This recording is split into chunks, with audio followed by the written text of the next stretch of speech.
everybody, I'm Hannah Rooney. I'm the head of boarding here at Bosworth Ind College.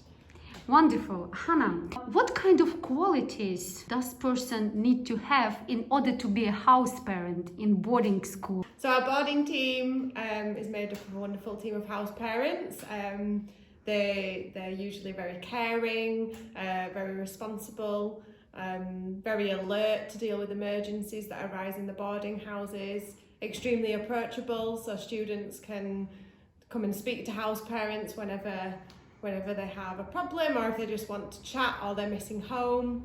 And most of all, our house parents are great fun to get involved with activities and to live with, as we are one big happy family. How many students do you have in your boarding house? So we have different boarding houses of different sizes. Some of our houses, like Lime Trees, St George's, can house up to 40 students. We have some other houses which can house 20 or 15. So all of a relatively small size, which definitely makes it more personal to live together. How many house parents do you have in each house? In each house, there's 2 house parents that work. They work on opposite shifts. So at one time, there's always one house parent in the house, but we are a big team of about 12 with a head of boarding and a deputy head of boarding. So there's always lots of people around and available at Bosworth Hall when activities are on or when it's meal times. And then into the evenings and early mornings, there's one house parent that will make sure students are in bed and then wake them up in the morning. The house parent is available and reachable for any student in this house 24/7, am I right? Yeah, that's right. So the boarding houses close in the morning at 8 o'clock and students will then go to breakfast and go to school, but they're then open again after classes. They're always available. They have a phone number that they can be contacted on, and students can knock on the bedroom door of the house parent in the night if they have an emergency or if they need them for anything. The house parents are always very alert. They're aware. They might do a few sort of walk-arounds after lights out to check students are actually quiet and staying in their rooms and not staying up all night on video games, things like that. Oh. So house parents put things in place to make sure that students are supported. And in addition, there's always a senior member of staff in boarding available to help house parents if more staff is needed in the house.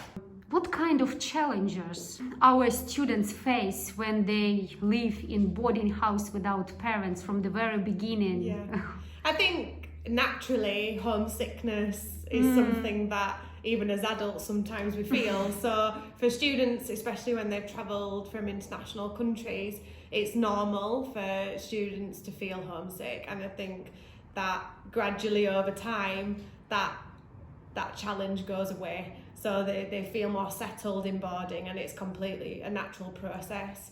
And I think one of the other challenges that they face is settling into a new routine, making friends, but again within the first few weeks those things calm down. So this is the responsibility of house parent to make it happen, to settle down. Yeah, and I think through our induction process that's something that we really focus on, that students are confident in knowing how to live within the boarding house, live in a community. It's really different for everybody and for house parents too, So it's about having activities in the evening so students are then not alone in their bedroom and think they've got nobody to talk to, having regular house meetings with the house parents so everybody sits together, has a hot chocolate, talks about the day, kind of talks about what's happening in the world or talks about what's happening in the different countries that the students are from.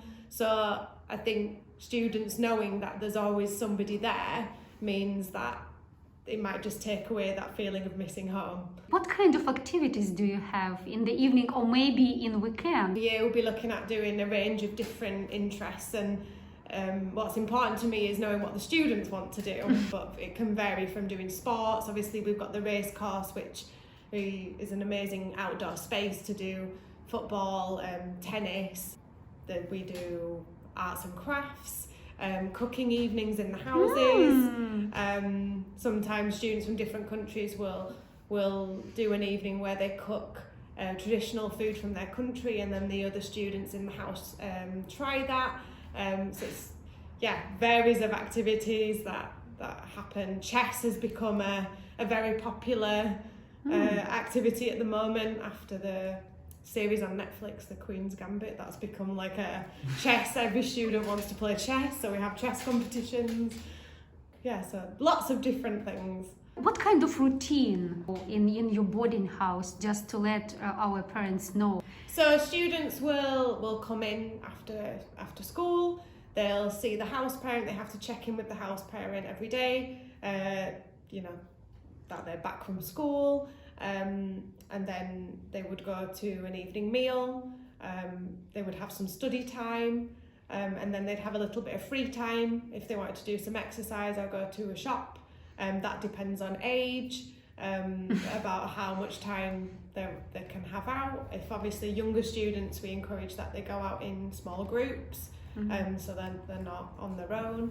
And it's important to mention that in the induction, all students are shown and taken with the house parents where the local shops are, so then they know the route and they know the safe route of how to cross the roads, all of these things, because it can be, arriving to a new place, you don't always know where everything is, so they're shown that in advance so that they're confident to know where to go. And then students will go back to the boarding houses. There might be some activity, a house meeting, maybe an evening snack, and then lights out, ready for the next day. What time students go to the bed? Varies again on ages, but it's usually around 10 o'clock, 10:30, and at the weekend slightly later, about 11 o'clock. The students always want to stay up later, but actually when they get to the rooms, they do actually tend to go to sleep because they are actually tired. They just don't want to admit that. Do you have, or did you have, students who didn't behave well? Well, since I've started working at Bosworth, I haven't experienced like a lot of behaviour issues, but obviously as teenagers are teenagers. How do you handle them? I always handle it by having an open and honest conversation. Usually if somebody's misbehaved, there's a reason behind it. And it's about kind of knowing what that reason is and how we can address that. But of course, sometimes we have some consequences if there has been behaviour incident where a student then might not be able to then go out the next days and they lose a bit of their free time. Kind of similar to what parents would put in place for students, but we're not massively strict. But obviously we have to have some boundaries in place.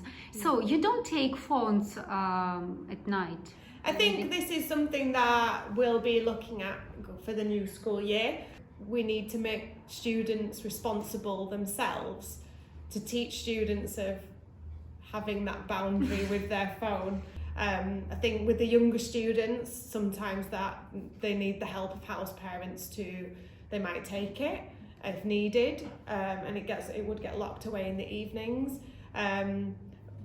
But that's not a sort of set in stone rule. It's sort of might depend. So for example, in the past, students that maybe are falling asleep in class because they've been up all night, and then we've found out, well, it's because they've been playing games, then a plan is put in place to remove that electronic device for a short amount of time, until they can learn to kind of manage that themselves, but to help them and support them through that.